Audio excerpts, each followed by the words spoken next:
I'd love to learn a little bit more about the mission of Gen Youth and how it aligns with youth wellness. So, is there anything you'd like to share or highlight about that mission? Yeah, absolutely. So our mission is pretty simple. We help school children thrive by living well-nourished and physically active lives.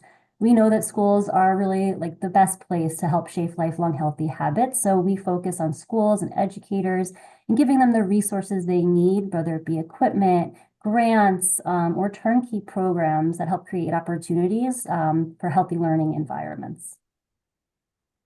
Great. Those are certainly a lot of important aspects of your mission and really exciting and connected to the work that we do together. So, the pillars of an organization are certainly important to guide the work and focus the mission. And you touched on a number of areas where there seems to be a critical need for initiatives. Could you share in a little bit more detail some examples of how Gen Youth is turning those pillars into action?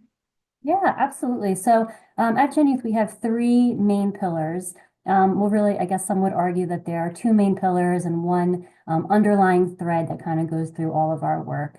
And the first is around nutrition and giving students the fuel they need to fuel their success. We know that too many students don't have access to healthy, balanced meals. And for the 30 million students who rely on school meals as a significant portion of their nutrition intake, and daily needs, these programs are a lifeline. And for example, through our End Student Hunger program, we provide nutrition equipment grants, things like mobile meal carts, smoothie kits, grab and go stations, things that are proven to increase access and participation in school meals by removing barriers and stigma and giving schools the ability to really serve those nutritious meals more efficiently and effectively. I'll move on to the second pillar, which is really focused and centered around physical activity.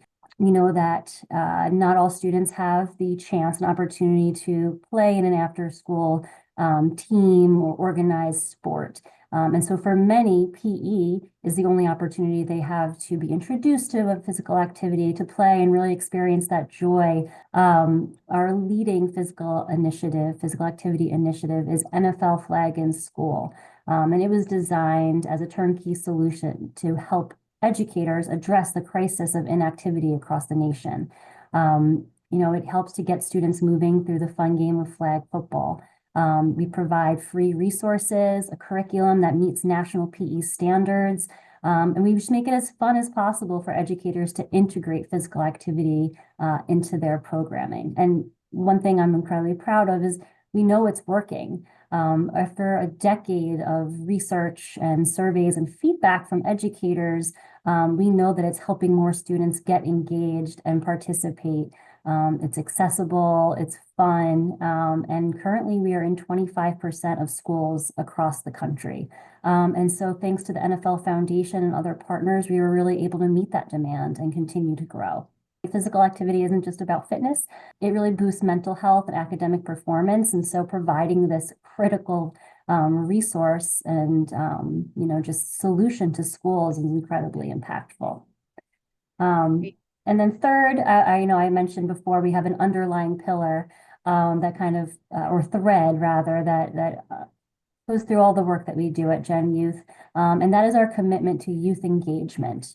We believe that students aren't just participants, but they're champions and change makers. We believe that students can advocate for their own health and wellness, and if they do so, their impact is more meaningful and more long-lasting as well. We have a National Youth Council, which represents students from across the country, where we invite them, like I said, to champion nutrition and physical activity in their school communities. And we let them present opportunities to problem solve and really create the solutions and deliver them in their school communities. In addition, we also are constantly seeking student feedback. Part of our program development, we run it by our youth council and we say, hey, what do you think of this name? What do you think of this component? Are there areas that you think we can improve upon? And we really take that feedback to heart because we feel that when students are heard and engaged, they'll be more invested and more likely to really utilize and take action for their own health and well-being.